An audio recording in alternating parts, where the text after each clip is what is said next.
नमस्कार, मैं डॉक्टर सरोज राय, जैन विश्व भारती संस्थान शिक्षा विभाग में सहायक आचार्य के पद पर कार्यरत हूँ।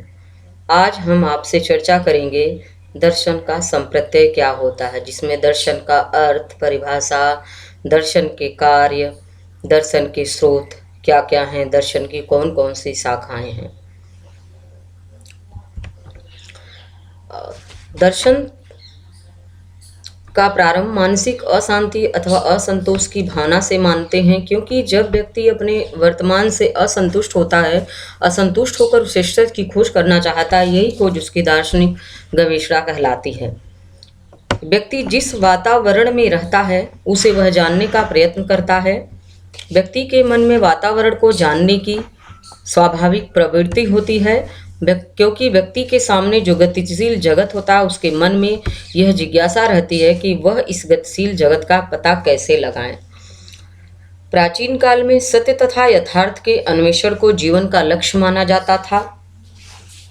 मध्यकाल में ज्ञान को जाना जाता था, उसकी प्रक्रिया को जाना जाता था, इसकी व्याख्या की जाती थी। आधुनिक काल में दर्शन ज्ञान प्राप्ति तक ही सीमित नहीं है, किसी भी सांसारिक समस्या पर उसे संबंधित विचार, अस्पष्टता दूर करने पर विचार किया जाता है। शब्दों व अर्थों की व्याख्या दर्शन का उद्देश्य माना जाता है और जीवन के प्रति मनुष्य के दृष्टिकोण को दर्शन कहते हैं। इसी के आधार पर शिक्षा का लक्ष्य निर्धारित किया जाता है। किसी भी व्यक्ति के मौलिक चिंतन को उस व्यक्ति का दर्शन कहकर स्वीकार किया जाता है, क्योंकि दर्शन उच्च कोटि का ज्ञान माना जाता है और जब हमें किसी युग के बौद्धिक भंडार की ओर संकेत करना होता है या उसके बारे में जानना होता है तो हमें युग दर्शन कहकर उसकी ओर संकेत किया जाता है। किसी व्यक्ति के मौलिक चिंतन को हम उस व्यक्ति का दर्शन कहकर उसकी गंभीरता को स्वीकार करते हैं। आज केवल प्रत्यक्ष ज्ञान नहीं रह गया है। पश्चिमी दर्शन फिलॉसफी के प्रभाव के कारण दार्शनिकों की विभिन्न अनुभूतियों के कारण इसकी विषय सामग्री बढ़ती जा रही है और यह पृथक पृथक रूप में चारों तरफ हो रहा है। जब व्यक्ति आत्मविश्लेषण करता है कि वह कौन है, किस लिए है तथा इन नियमों का पालन वह क्यों करता है, इन प्रश्नों का उत्तर ढूंढने से ही दर्शन की उत्पत्ति है। मनुष्य का जीवन स्वयं एक दर्शन है। प्रत्येक मनुष्य दार्शनिक है, क्योंकि वह जन्म से लेकर मृत्यु तक होने वाली अनेक घटनाओं में उत्सुकता एवं कौतूहल के साथ उपस्थित रहता है। दर्शन की उत्पत्ति आश्चर्य, कौतूहल, जिज्ञासा माना जाता है। प्रसिद्ध दार्शनिक देकार्ते के अनुसार संदेह भावना ही दर्शन की जननी है, क्योंकि ये आधुनिक पश्चिमी दर्शन का जन्मदाता माना जाता था। गौतम बुद्ध ने कहा कि सभी प्रकार के दुखों का अनुभव ही जीवन दर्शन है। सुकरात ने कहा कि दर्शन का प्रारंभ आश्चर्य और कुतूहल से है। गोस्वामी तुलसीदास जी ने कहा कि सबसे भले वे मूढ़ जिन्हीं न व्यापो जगत गति, अर्थात जो व्यक्ति जगत की गति से पूर्ण रूप संतुष्ट होता है एवं जगत की गति पर जिनका कोई प्रभाव नहीं पड़ता है, उन्हें अभियार्थ में कवि ने मूढ़ कहा है।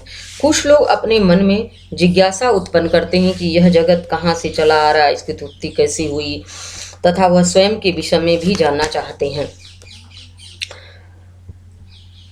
भारतीय दृष्टिकोण के अनुसार दर्शन किस पदार्थ को देखा जाए, वस्तु का सत्यभूत तात्विक स्वरूप क्या है, हम कौन हैं, कहाँ से आए हैं, जगत का सच्चा स्वरूप क्या है, इसकी उत्पत्ति कहाँ से हुई है, इसकी सृष्टि का कौन कौन सा कारण है, यह चेतन है या जड़ है, जीवन को सुचारू रूप से व्यतीत करने के लिए कौन सा सुंदर मार्ग है, आदि प्रश्नों का उत्तर प्राप्त करना दर्शन है। दर्शन को शास्त्र भी कहा जाता है। शास्त्र शब्द की उत्पत्ति दो धातुओं से मानी जाती है। शासन अर्थ में शास्त्र शब्द का प्रयोग धर्मशास्त्र के लिए किया जाता है, जो विधि रूप में माना जाता है। शैक्षिक शास्त्र वह शास्त्र होता है जिसके द्वारा वस्तु के सच्चे स्वरूप का वर्णन किया जाता है। भारतीय दृष्टिकोण के अनुसार दर्शन की उत्पत्ति दृश्य धातु से हुई है, जिसका अर्थ होता है देखना, अर्थात दिशते अनेन इति दर्शनम।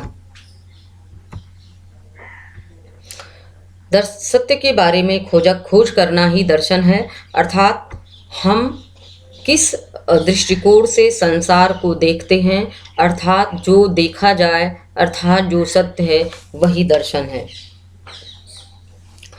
आचार्य चाणक्य ने कहा कि सम्यक दर्शन प्राप्त कर लेने पर मनुष्य कर्म के बंधन में नहीं पड़ता, अन्य विद्याओं के लिए दीपक का कार्य कर उन्हें प्रकाशित करता है।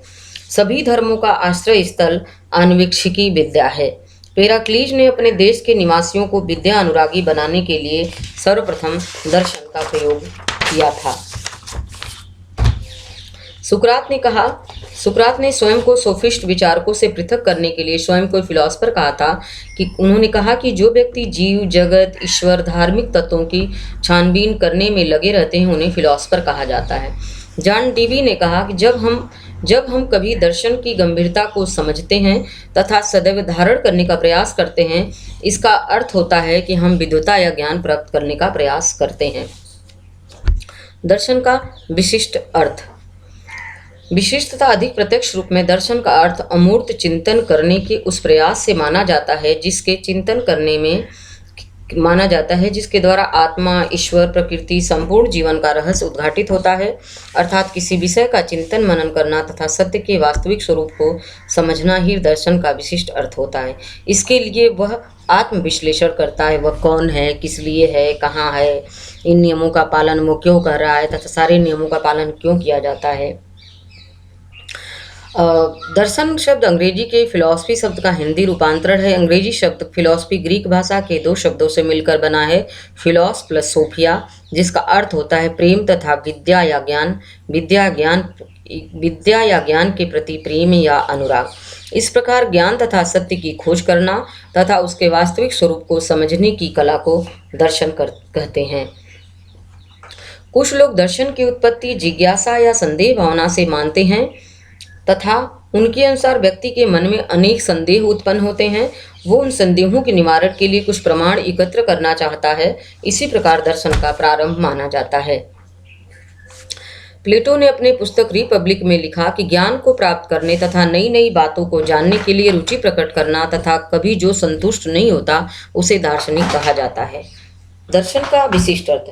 विशिष्ट अर्थ अधिक प्रत्यक्ष रूप में दर्शन का अर्थ अमूर्त चिंतन करने के उस प्रयास से है जिसके द्वारा आत्मा, ईश्वर, प्रकृति तथा संपूर्ण जीवन का रहस्य उद्घाटित होता था। किसी विषय का चिंतन मनन करके सत्य के वास्तविक स्वरूप को समझना। हेंडरसन ने कहा, दर्शन सबसे जटिल समस्याओं का कठिन, अनुशासित तथा सावधानी के साथ किया हुआ विश्लेषण है। दर्शन के कार्य। दर्शन का व्यापक अर्थ सभी वस्तुओं के वास्तविक स्वरूप को ठीक ठीक समझना, सत्य की खोज करना, सभी वस्तुओं का तर्कपूर्वक, विधिपूर्वक, क्रमिक रूप से विचारने की कला का नाम दर्शन है। शोपेनहावर ने कहा कि संसार का प्रत्येक व्यक्ति जन्मजात दार्शनिक होता है।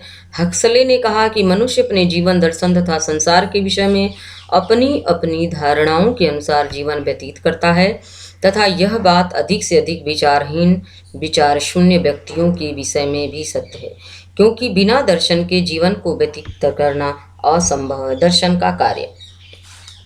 जिज्ञासा। दर्शन व्यक्ति की जिज्ञासा की तृप्ति कर उसे ज्ञान प्राप्त करने में सहायता करता है, चिंतन करने की विधि बताता है, ध्यान केंद्रित करने में मनुष्य की सहायता करता है, जैसे यम, नियम, संयम, प्राणायाम, अनुशासन आदि। समस्या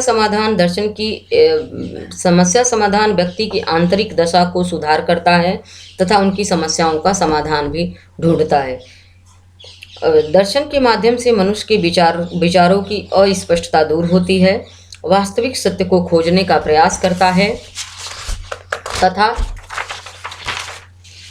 अपने आने वाले जीवन पर विचार करता है। उसके बाद दर्शन जीव, जगत और परमात्मा आदि से संबंधित प्रश्नों का उत्तर ढूंढने का प्रयत्न करता है।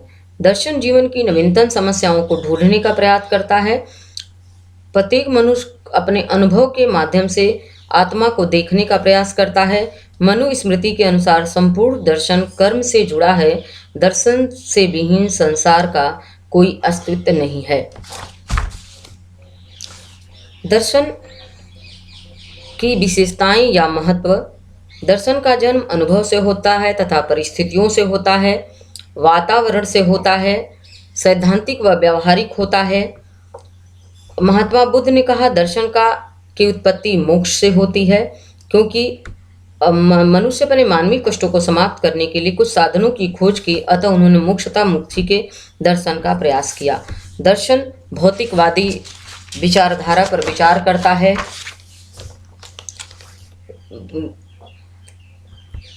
दर्शन की उत्पत्ति उद्गम या स्रोत जिज्ञासा को माना जाता है, असत्य को माना जाता है, सत्य को माना जाता है, आश्चर्य को माना जाता है, प्रकाश को माना जाता है, अंधकार को माना जाता है, मानसिक अशांति, दुख, सुख, संदेह, उत्सुकता को माना जाता है। क्योंकि दर्शन शिक्षा का मूल आधार है, जिस पर शिक्षा रूपी भवन का निर्माण होता है, और दर्शन इस बात का निर्धारण करता है कि जीवन का उद्देश्य क्या होना चाहिए। कुछ लोगों का विचार है कि मनुष्य के विषय में सबसे व्यावहारिक एक एवं प्रमुख वस्तु ब्रह्मांड के विषय में उसका दृष्टिकोण माना जाता है। जानने की उत्कंठा प्रत्येक मनुष्य में होती है। उन सभी चीज़ों के बारे में मनुष्य जानना चाहता है जो जिससे उनका सीधा सीधा संपर्क होता है, और उसके लिए उसके मन में कुछ भावनात्मक इच्छा होती है। प्राचीन काल में महर्षि लोग केवल काल्पनिक सत्य को नहीं खोजते थे और सत्य का दर्शन करते थे, और सत्य की साक्षात अनुभूति करके ही दर्शन को मानते थे। दर्शन के द्वारा मनुष्य अपने जीवन को सुखमय बना सकता है। कवि पंत ने इसलिए मनुष्य को प्रधानता दी है, और उन्होंने कहा कि मानवतावाद संसार को सत्य, निरंतर विकासशील, परिवर्तनशील मानता है। इस दर्शन के अनुसार मनुष्य निरीह प्राणी नहीं है। यह दर्शन संस्कृति का पुनर्जागरण करना चाहता है। यह दर्शन शांति, प्रगति, जनतंत्र, मानवतावाद की आधारशिला भी है।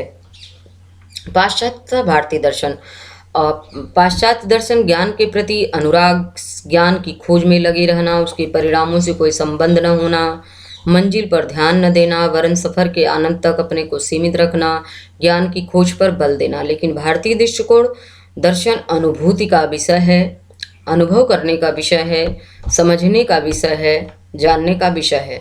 दर्शन मनुष्य को अंतिम मंजिल तक पहुंचाता है, उसकी अनुभूति कराता है, और सफर को साध्य नहीं बल्कि साधन मानता है, तथा दर्शन ज्ञान में स्वामित्व पर बल देता है। दर्शन का विषय क्षेत्र, दर्शन की शाखाएं, तत्वमीमांसा, मेटाफिजिक्स, ज्ञान मीमांसा,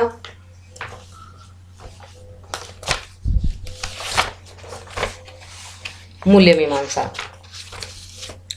तत्व मीमांसा में आत्मा संबंधी ज्ञान, ईश्वर संबंधी ज्ञान, सृष्टि संबंधी ज्ञान, सृष्टि विज्ञान संबंधी ज्ञान और सत्ता विज्ञान। आत्मा में आत्मा से संबंधी जितने भी प्रश्न होते हैं उसका खोज किया जाता है।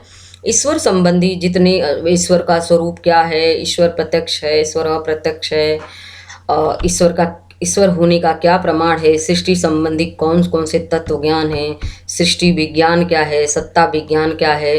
ज्ञान मीमांसा में ज्ञान प्राप्ति क्या है, ज्ञान के भेद क्या हैं, ज्ञान के साधन क्या है। मूल्य मीमांसा में तर्क शास्त्र क्या है, नीति शास्त्र क्या है, सौंदर्य शास्त्र क्या है, इसकी खोज करता है। बहुत धन्यवाद। कल हम आपसे दूसरे विषय पर चर्चा करेंगे।